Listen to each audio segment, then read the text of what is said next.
products that's made the biggest difference in my kitchen this year has been peel and stick products. So we recently moved into a rental and I loved everything about the house except for the kitchen was a little dark. There were really dark countertops and a really dark backsplash. And because I spend so much time in the kitchen, I really wanted to figure out how I could brighten it up. Enter peel and stick. I used both a peel and stick backsplash and a peel and stick faux marble countertop contact paper to completely transform my kitchen. Rental revamp, if you will.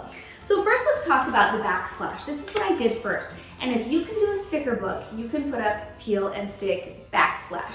It couldn't be easier.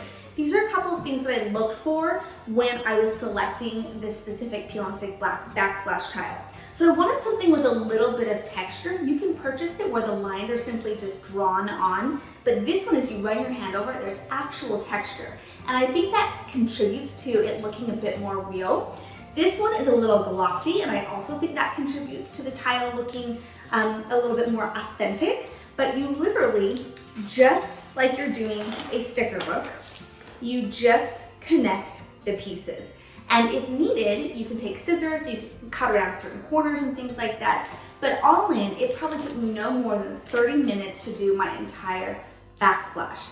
Since it's been up about 6 months or so, I've had zero problems. It's heat resistant, it's water resistant, it hasn't fallen down, it looks fantastic. So I've been so happy with it. Literally, you just peel back as if you're doing, like I said, a sticker book, you peel it back and you put it up. Now this is in my home kitchen. Here in my studio kitchen, I wanted a bit more personality. And so I used these peel and stick tiles. So these are larger tiles that can also be used on the floor, but I decided to put them on the backsplash. Same thing where you just peel back the adhesive from the backing, but it's just like a puzzle. You just put one after the other, and because these are so large, I probably did this backsplash in no more than 20 minutes. Super simple, really easy to cut around the outlets. It really is like the perfect DIY project for the person who doesn't consider themselves very good at DIY, which is me. All right, last but not least, let's talk about the countertops. So this was the peel and stick project that probably felt the most intimidating when I started it, but I want to tell you, it really, for the amount of effort I put in, it has made such a big difference. So I chose a marble pattern that had a little bit of brown and gold veining throughout. And that's because my rental kitchen has these dark cherry cabinets. And so I wanted to pick a pattern that was complementary to those cabinets, but I also really wanted to lighten it up in there. So this is a matte marble kind of texture and print here. It's very thick.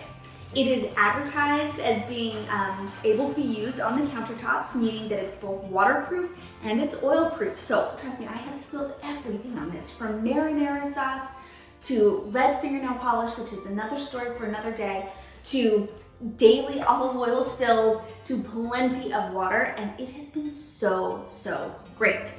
So it takes a little bit of practice when it comes to laying it down, but my best advice is to start on your smallest surface. You can use the grid lines on the back to cut specific pieces to the areas that you're laying it down. And once you start, it gets easier. You're feeling, as you're doing it, it's almost as if you feel like this is not gonna work out. And then once it's done, you're so happy you have done it. I liked investing in a very affordable kind of wallpapering kit that just included a smoother and like an X-Acto knife so that I could cut around little corners. But what you'll want to be careful of is that as you're laying it down, I would peel off the adhesive backing slowly. So I'd like to start in a corner and just pull off about 3 inches at a time and then slowly pull it off from underneath. And as you're doing so, you just smooth it out as you go. If you have bubbles, no problem. You can either peel it back and relay it down, or you can poke a small hole and you can apply a little bit of heat, like a low setting on a hair dryer, and use that smoothing tool, and it comes out no problem at all. I actually did a whole tutorial on this for the Rachel Ray Show, so you can watch that video as well for a more in-depth explanation. I'm just here to say that a little peel and stick goes a long way.